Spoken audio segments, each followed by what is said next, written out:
Hi five lovers, welcome back to my channel. Video को start करने से पहले अगर अभी तक आप में से किसी ने मेरे चैनल को सब्सक्राइब नहीं किया है तो प्लीज़ चैनल को सब्सक्राइब, वीडियो को लाइक और नीचे कमेंट करते हुए ज़रूर बताइएगा कि आज का ये पार्ट आप लोग कैसा लगा। तो चलिए रिवेंजफुल लव सीजन 2 के नेक्स्ट पार्ट को स्टार्ट करते हैं। लास्ट पार्ट में हमने देखा था कि यहाँ पे मैंग याओ ना विंग को जेलस करने की कोशिश कर रहा था ताकि विंग को ये लगने लगे कि इन दोनों के बीच में काफ़ी प्यार है और लैन वंग जी अब किसी भी तरीके से उसका नहीं हो सकता है। बट शायद यहाँ पे उसका निशाना ना किसी और तरीके से लग रहा था।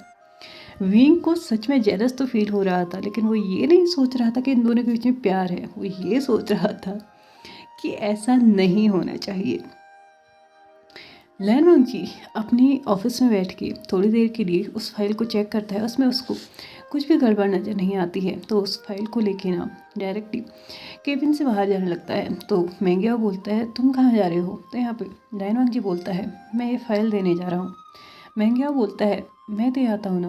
तो यहाँ पे लैन वंग जी बोलता है तुम्हें रेस्ट की ज़रूरत है, तुम वही करो, मैं दे के आ जाता हूँ। वैसे भी मुझे कुछ चीज़ें हैं जो उसे समझानी भी है। ऐसा कहते हुए वो मैंगियाओ की तरफ एक और बार नहीं देखता। उसके बाद वो डायरेक्टली विंग के कैबिन की तरफ निकल जाता है। विंग के कैबिन में उसने नॉक किया। विंग ने अंदर आने का इशारा किया, ऑर्डर दिया। लैन वंग जी अंदर गया। लैन वंग जी ने फाइल विंग के सामने रखते हुए बोला इसमें सब कुछ ठीक है। विंग ने बिना लैन वंग जी की तरफ देखे ही बोला थैंक यू। तो क्या लगता है आगे क्या करना चाहिए? तुम्हारी कुछ पर्सनल ओपिनियंस हैं? लैन वंग जी विंग के इस क्वेश्चन का आंसर न देंगे। वो उससे बोलता है मैं और मैंगियाओ का शर्ट। विंग लैन वंग जी की तरफ देखते हुए बोलता है तो मुझे क्यों बता रहे हो? तुम लोग की शर्ट, तुम लोग की पैंट्स, तुम लोग की टाई, उसमें क्या होता है क्या नहीं, उसमें मुझे कोई इंटरेस्ट नहीं है। ऑफ कोर्स तुम दोनों हस्बैंड्स हो, तुम दोनों के बीच में ये सब कुछ होना लाजमी है। मैंने जिस क्वेश्चन को पूछा उसका आंसर दो। क्या तुम्हारी कोई पर्सनल ओपिनियंस हैं इस प्रोजेक्ट को करने में?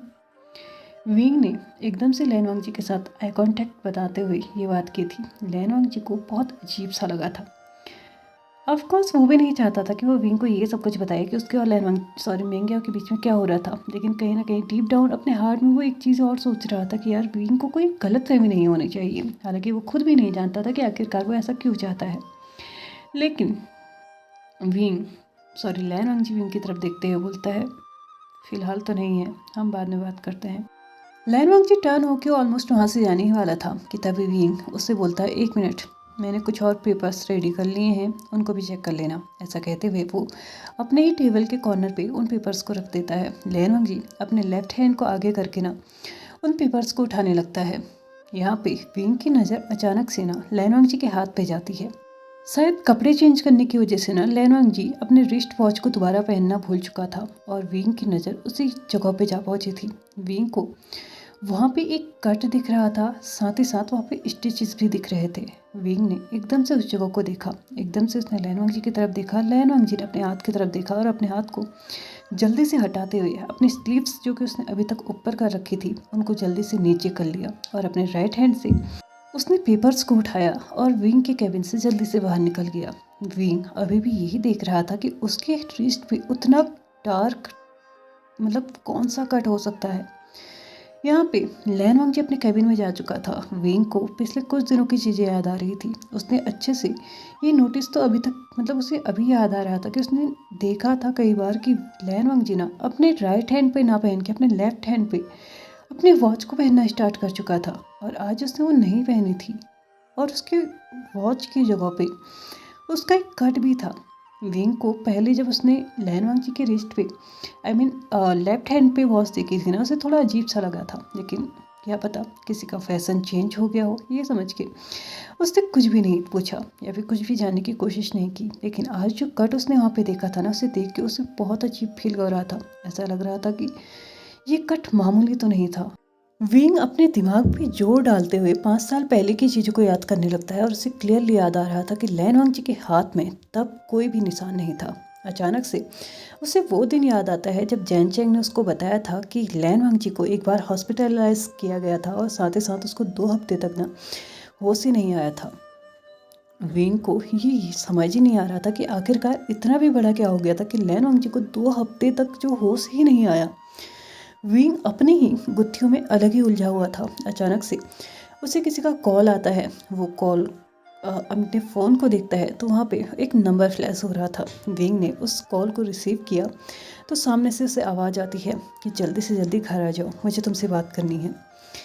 यह आवाज़ किसी और की नहीं, मैडम यू की थी। विंग ने कॉल को कट किया और यहाँ पे जैसे ही वो अ, अपने कैबिन से बाहर जाने वाला था, लैनवांग जी ने फिर से कैबिन में एंट्री ली और विंग को उन पेपर्स को देते हुए बोला, इसमें कुछ चेंजेस करने होंगे। मेरे हिसाब से इसमें इतने सारी डिटेल्स तुमने ऐड नहीं की हैं जितनी इसमें होनी चाहिए। यहाँ पे विंग लैनवांग जी से बोलता है, मुझे अभी इमीडिएटली कहीं जाना है, यहाँ पे रख दो, मैं कल कर लूँगा। ऐसा कहते हुए वो अपने सामान को लेके यहाँ से बाहर जा चुका था। लैनवांग जी को थोड़ा अजीब तो लगा था कि विंग अचानक से कहाँ निकल गया, क्योंकि इतना इमीडिएट काम कौन सा था। क्योंकि हर कोई जानता है कि विंग चाइना वापस सिर्फ इस एक प्रोजेक्ट के लिए आया है और इसी का काम छोड़ के वो जा रहा था। लेकिन कोई बात नहीं, उसे क्या करना था। विंग फाइनली मैडम यू के घर पर पहुंच चुका था। 5 साल के बाद फाइनली फिर से उसने उस घर में एंट्री ली थी। मैडम यू विंग के सामने काउच पे बैठी हुई थी। विंग ने जैसे ही एंट्री ली तो मैडम यू ने आके उसको काउच पे बैठने के लिए बोला। काउच पे जैसे ही विंग बैठ गया तो यहाँ पे मैडम यू ने विंग को कुछ दिखाया था, एक वीडियो टाइप की, जो कि उसने अपने घर की टीवी के स्क्रीन पे चलाई थी। यहाँ पे विंग उस वीडियो को देखना स्टार्ट कर चुका था, जो कि लगभग 11 साल पहले की वीडियो थी। ये वो वीडियो थी जहाँ पे विंग ने ना वैन चाओ पे हमला किया था। लेकिन आज इस वीडियो में ना आवाज़ साफ साफ दिख रही थी, सुनाई दे रही थी। और इस वीडियो के चलते ना ये साफ साफ दिख रहा था कि वैन चाओ कितनी बैड माउथिंग कर रहा था वैन किंग के खिलाफ। साथ ही साथ यहाँ पे बहुत सारे लोग थे जो फुसफुसा के ये बोल रहे थे कि इसका तो ये रोज़ का काम हो चुका है, किसी को भी हर्ट कर देना, किसी के साथ भी फ्लर्ट कर देना, किसी को भी जोर ज़बरदस्ती से अपने बेड पे ले जाना। ये सारी चीज़ें जो थी ना वो भी उसमें रिकॉर्ड हुई पड़ी थी। विंग मैडम यू की तरफ देखते हुए बोलता है, आपने तो बोला था कि इसमें ऑडियो ऑफ था। तो यहाँ पे मैडम यू बोलती हैं, हमें भी यही लगा था, लेकिन इसमें ऑडियो ऑफ नहीं था, ऑडियो ऑफ करवाया गया था। बट अनफॉर्चुनेटली वो ऑडियो ऑफ रिकॉर्ड होने के बाद करवाया गया था। विंग 11 साल पहले जो भी तुम्हारे साथ हुआ था वो गलत हुआ था, यह हम सब जानते हैं। मुझे पता है शायद जल्दबाजी में मैंने भी कुछ गलत फैसले लिए थे, लेकिन यकीन मानो तुम्हारे बुरे के लिए नहीं लिए थे। मैं सिर्फ तुम्हारा भला चाहती थी। मैं चाहती थी कि तुम अपनी लाइफ में एक ऐसे मुकाम को हासिल करो जो आज तुम कर चुके हो, लेकिन शायद मेरे करने का तरीका थोड़ा गलत था। सिचुएशन उस वक्त वही थी, मैं उसके अलावा और कुछ नहीं कर सकती थी। अगर ये चीज़ें मैं ढूंढने निकलती ना, मुझे सच में आज तक भी नहीं मिलती। आज भी शायद इन 11 सालों की मेहनत की वजह से ही मुझे ये सब कुछ मिला है। तुम्हें लग रहा होगा कि मैंने इस केस को वहीं पे छोड़ दिया था, लेकिन नहीं, मैंने उसके बाद तक आज तक बहुत सारी तहकीकात की है। और यही नहीं, और भी बहुत सारी वीडियोस हैं जिसमें वैन फैमिली के खिलाफ बहुत सारे सबूत हैं।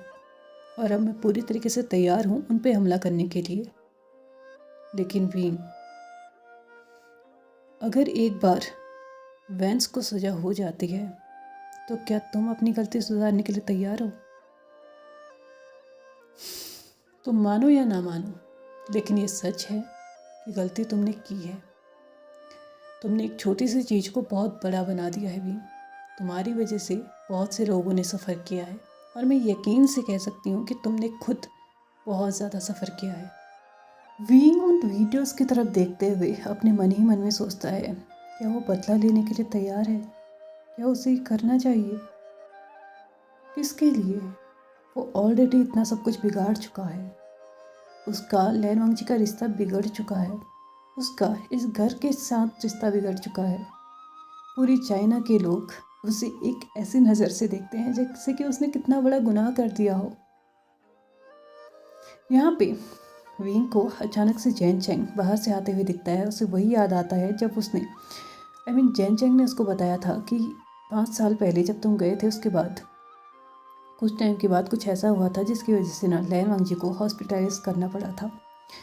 विंग मैडम यू की तरफ देखते हुए बोलता है, मैं जानता हूँ मैंने जो भी किया वो गलत था, मुझे ये नहीं करना चाहिए था। आप मेरी माँ की जगह थी, आप मेरी माँ की जगह हैं। आपने मुझे पाला है, मेरी लाइफ को एक अलग तरीके से मोड़ आपने ही दिया है। मैं माफ़ी चाहता हूँ जो कुछ भी मैंने किया 5 साल पहले, शायद मुझे वो नहीं करना चाहिए था, लेकिन उस वक्त मेरे पास भी कोई और ऑप्शन नहीं था। मैं भी घुट रहा था, मैं भी तड़प रहा था। मुझे सिर्फ इतना पता था कि जो मेरे साथ हुआ वो गलत था। मैं नहीं जानता था कि आपकी क्या मजबूरी थी, और मैं ये जानना भी नहीं चाहता था कि सच में आपकी कोई मजबूरी थी या नहीं। मैं बस इतना चाहता था कि मुझे शांति मिली। शायद इसके चलते मैंने बहुत कुछ बिगाड़ के रख दिया। मैं जानता हूँ मेरी एक माफ़ी आपको ये यकीन नहीं दिला सकती कि मैं सच में गिल्टी फील कर रहा हूँ, लेकिन वेंस के साथ क्या करना है ये आप ही डिसाइड कर लीजिए, क्योंकि बदला इसके चलते मैं ऑलरेडी बहुत कुछ बिगाड़ चुका हूँ। काश ये दिमाग मैंने पहले लगाया होता कि बदले से कुछ नहीं होगा, तो शायद आज सबकी ज़िंदगी सही होती। जेन चेंग विंग के सामने आके खड़ा हो चुका था। उसने उसकी पीठ पे हाथ रखा, शोल्डर पे हाथ रखा, उसको टाइटली ग्रैब किया। उसके बाद बोला, हमें भी समझना चाहिए था विंग, तुम भी उन 6 सालों में अकेली ही थी, तुम्हारी भी गलती नहीं थी। शायद सिचुएशन ही कुछ ऐसी थी कि हम सब एक दूसरे को बस गलत ही समझते चले गए। और मेरे हिसाब से मॉम, आपने जितनी भी चीज़ें ढूंढी हैं, मैं चाहता हूँ कि वेंस को उनकी गलती की सज़ा तो मिलनी ही चाहिए। उनकी वजह से हम लोग भुगत रहे हैं, तो अब उनका टाइम है। बहुत सारे इनोसेंट लोगों की ज़िंदगी वो ऑलरेडी बर्बाद कर चुके हैं, बहुत सारे लोगों को वो ब्लैकमेल कर चुके हैं, यहाँ तक कि उन्होंने हमारे कंपनी पे भी अटैक किया था। तो मैं चाहता हूँ कि आप उन्हें ना छोड़ें। जो कुछ भी हुआ है सिर्फ उनकी वजह से हुआ है, और अब उनको इसके लिए पे करना चाहिए। मैं चाहता हूँ कि आप उन्हें इस बार ना छोड़ें। विंग एक अलग से जोन में जा चुका था। इधर वेंस के खिलाफ सबूत मिल चुका था, उधर मैंग्याओ और लैन वांगजी के बीच में सब कुछ चल रहा था। इधर भले ही फोर्स मैरिज ही थी, लेकिन शादी जैन चेंग और सिचेन की हो चुकी थी और क्यूट सा बेबी उनके साथ था। बट अभी एक्चुअल में जिसकी लाइफ सबसे ज़्यादा सफ़र कर रही थी वो खुद विंग ही था। उसे अंत में जो दिख रहा था ना, वो एक ही चीज़ दिख रहा था कि यहाँ पे जिसकी लाइफ सबसे ज़्यादा झूल रही है ना, इधर उधर, वो विंग ही है। और उसके बाद फेसांग, जिसका इस मैटर से कोई लेना देना ही नहीं था, कुछ भी नहीं था। सिर्फ इतनी गलती थी कि उसने विंग से प्यार किया था, और उस प्यार के खातिर वो विंग को छोड़ना नहीं चाहता था, विंग को अकेले नहीं छोड़ना चाहता था। उसे ऐसा लग रहा था कि आज नहीं तो कल वो विंग को अपने ओपिनियंस के साथ समझा ही लेगा कि वो जो भी कर रहा है गलत कर रहा है। लेकिन 5 साल की मेहनत के बावजूद भी वेसांग उसको ये नहीं समझा पाया कि उसने कुछ गलत किया है। विंग जैन चेंग को अपने साथ आने के लिए बोलता है। जैन चेंग विंग को अपने कमरे में लेके जाता है। उसके बाद बोलता है, क्या बात करनी है तुम्हें? विंग जैन चेंग से बोलता है, क्या तुम मुझे बताओगे कि 5 साल पहले एग्जैक्टली लैन वांग जी के साथ क्या हुआ था कि वो 2 हफ्ते तक होश में ही नहीं आया था? जैन चेंग ने विंग की तरफ देखते हुए बोला, तुम्हें अचानक से ये सब कुछ क्यों जानना है? तो यहाँ पे विंग बिना जैन चेंग की तरफ देखते हुए वो ज़मीन की तरफ देख रहा था एकटक, और उसके बाद बोला, मैंने लैन वांग जी को अक्सर उसकी रिस्ट वॉच उसके लेफ्ट हैंड पे बंधी हुई देखी है। आज उसकी रिस्ट पे वो वॉच नहीं थी, उसकी जगह पे एक डीप कट था जिसमें लगभग 10 से 12 स्टिचेस लगे हुए थे। क्या उसने ऐसा वैसा कुछ करने की कोशिश की थी? जैन चेंग पास ही में जो टेबल था उसमें से उस पानी की बोतल को लेता है, ग्लास लेता है, साथ ही में उसको ग्लास को पानी से फिल करते हुए विंग को देते हुए बोलता है, पानी पियो। विंग ने 1 गो में ही वो पानी पूरा का पूरा ख़त्म कर लिया था। विंग को अब इम्पेशेंटली इंतज़ार था कि आखिरकार ऐसा क्या हुआ था। जैन चेंग ने यहाँ पे बताना स्टार्ट किया, जैसे कि मैं तुम्हें पहले ही बता चुका हूँ। लैन वांग जी तुम्हारे जाने के बाद तुम्हारे पीछे अमेरिका आया था। वहाँ उसने क्या देखा क्या नहीं देखा हम में से कोई भी नहीं जानता है। वो वहाँ से आने के बाद एकदम अलग जोन में जा चुका था, एकदम ऐसा जैसे कि वो दुनिया को जानता ही नहीं है। दिन भर शराब के नशे में रहना, क्लब्स पे रहना, रात भर उल्लुओं की तरह जागना। साथ ही साथ उसने अपनी कंपनी तक छोड़ दी थी। 1 महीने के बाद अचानक से वो मैंगियाओ को सबके सामने ले आया और ये कह दिया कि उसने मैंगियाओ के साथ शादी कर ली है और साथ ही साथ मैंगियाओ प्रेग्नेंट भी है। लेकिन लैन वांग जी का रवैया फिर भी वही था। हालांकि उसने ऑफिस जाना स्टार्ट कर दिया था, लेकिन फिर भी ड्रिंक करना, अपने ही अलग दुनिया में गुम रहना उसने फिर भी नहीं छोड़ा था। लैन वांग जी ना सो पाता था ना ही खा पाता था, जिसकी वजह से उसे खुद के लिए ना टेंशन होने लगी थी, या फिर इस बात के लिए कि शायद अब उसने किसकी जिम्मेदारी ली है तो उसको अपना ध्यान तो रखना ही चाहिए। लेकिन वो ना ही सो पा रहा था ना ही खा पा रहा था, जिसकी वजह से फाइनली उसने डॉक्टर को विजिट किया। डॉक्टर को विजिट करने के बाद डॉक्टर ने उसे कुछ मेडिसिन दी थी, बट उसका कोई असर नहीं हुआ, जिसकी वजह से लैन वांग जी ने पर्सनली अपने लिए स्लीपिंग पिल्स का यूज़ करना स्टार्ट किया। लैन वांग जी ने लगभग 1 हफ्ते तक उन स्लीपिंग पिल्स को लिया, लेकिन उसका भी असर ज़्यादा नहीं चला, क्योंकि अब लैन वांग जी को उनकी आदत भी हो चुकी थी और बस वो उनको ऐसे लेता था जैसे कि इनका कोई असर ही नहीं है। रोज़ डेली ऑफिस से लौटते वक्त क्लब जाना, ड्रिंक करना उसके लिए तो नॉर्मल हो चुका था। वो बिना ड्रिंक के अब रह ही नहीं पा रहा था। लेकिन एक दिन शायद उसने कुछ ज़्यादा ही ड्रिंक कर ली थी, जिसकी वजह से वो बहुत बदहास हालत में घर पहुंचा था। मैंगियाओ ये देखते हुए उसको उसके कमरे में ले गया और उसके बेड पे जाके उसने सुला दिया। लेकिन लैन वांग जी को नींद अभी भी नहीं आ रही थी। मुझे नहीं पता ऐसा क्या हुआ, क्या उसके दिमाग में आया, बट मैंगियाओ जब मिडनाइट में लैन वांग जी को चेक करने गया था तो उसने वहाँ पे सिर्फ लैन वांग जी को फर्श पे पड़ा हुआ, उसके हाथ में एक नाइफ और उसके लेफ्ट हैंड पे एक डीप कट देखा था।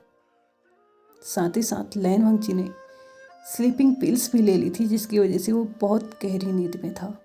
उसका बहुत ज़्यादा ब्लड लॉस हो चुका था और साथ ही साथ स्लीपिंग पिल्स की वजह से वो बहुत ज़्यादा वीक हो चुका था, ऑलमोस्ट कोमा में जा चुका था। हालांकि मैंगियाओ ने टाइम रहते उसको हॉस्पिटल तो पहुंचा दिया था, उसकी जान तो बच गई, लेकिन वो होश में नहीं आ पाया था।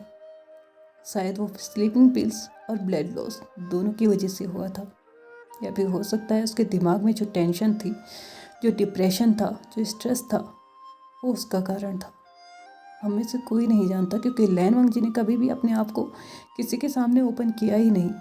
2 हफ्ते लगे थे उसे होश में लाने के लिए, तब जाके कहीं वो होश में आया था। हम में से सभी लोगों ने उससे बहुत कोशिश की थी पूछने की कि आखिरकार ऐसा क्या हुआ था जिसकी वजह से लैन वांग जी को इतना बड़ा कदम उठाना पड़ा। उसने एक बार उस इंसान के बारे में नहीं सोचा जिसे शादी करके वो अपने घर में लेके आया था।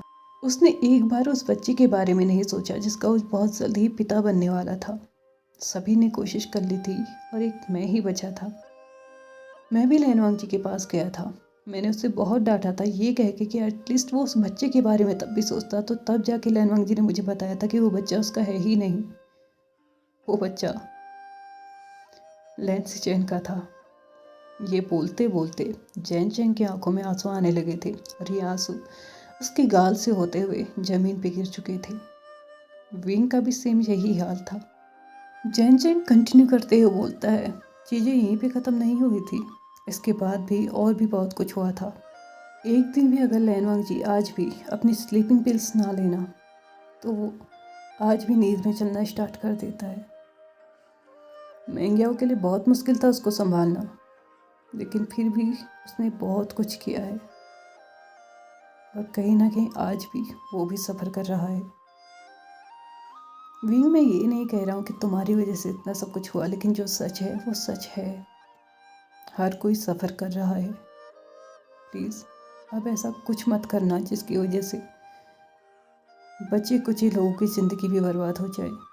कम से कम बच्चों के बारे में तब भी सोच लेना। भले ही मैंग्याओ अभी विंग और लैन वांगजी के बीच में मिसअंडरस्टैंडिंग क्रिएट करने की कोशिश कर रहा है, लेकिन मेरे अकॉर्डिंग ना सफ़र तो वो भी बहुत कर चुका है, तो ऑफकोर्स उसका ऐसा एक्शन ना कुछ गलत भी नहीं है। लेकिन क्या वो गलत सही को अच्छे से नाप पाएगा, तोल पाएगा या नहीं, ये तो हम फिलहाल नहीं जानते, लेकिन उसके लिए हम आगे आने वाले पार्ट्स ज़रूर देखेंगे। तो चलिए फ्रेंड्स, आज के इस पार्ट को हम यहीं पे ख़त्म करते हैं। वीडियो पसंद आया तो please like share subscribe and comment करते हुए जाइएगा। Thank you so much for watching my video and bye bye.